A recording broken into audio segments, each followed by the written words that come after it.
நஞ்சப்பா சாலையில் குடிநீர் குழாய் உடைந்ததால் அதிகப்படியான நீர் வெளியேறி வருகின்றது. கோவை மாநகராட்சியில் முக்கிய சாலைகளில் ஒன்றான நஞ்சப்பா சாலையில் குடிநீர் குழாயில் உடைப்பு ஏற்பட்டதால் அதிக அளவிலான நீர் வெளியேறி வருகின்றது. இதனால் அவ்வழியாக செல்லும் வாகன ஓட்டிகளும் அங்குள்ள கடைக்காரர்களும் சிரமத்திற்கு உள்ளாகி உள்ளனர்.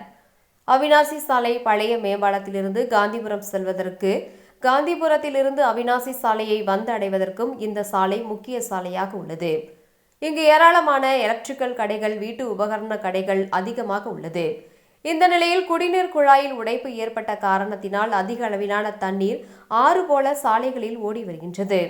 சாலையோரம் நிறுத்தி வைக்கப்பட்டுள்ள வாகனங்களின் சக்கரங்கள் மூழ்கும் அளவிற்கு நீர் வழிந்தோடி செல்வதால் அவ்வழியாக செல்லும் வாகன ஓட்டிகள் சிரமத்திற்கு உள்ளாகி உள்ளனர். மேலும் அங்கு கடை வைத்திருப்பவர்களும் லோடு ஏற்று இறக்க முடியாமல் சிரமம் அடைந்துள்ளனர். வழக்கமாக மழைக்காலத்தில் அதிக அளவு நீர் வெளியேறும் என்றும், தற்போது குடிநீர் குழாய் உடைந்து அதிக அளவு தண்ணீர் வெளியேறுவதால் மாநகராட்சி நிர்வாகம் உடனடியாக நடவடிக்கை எடுக்க வேண்டும் என்ற கோரிக்கை எழுந்துள்ளது.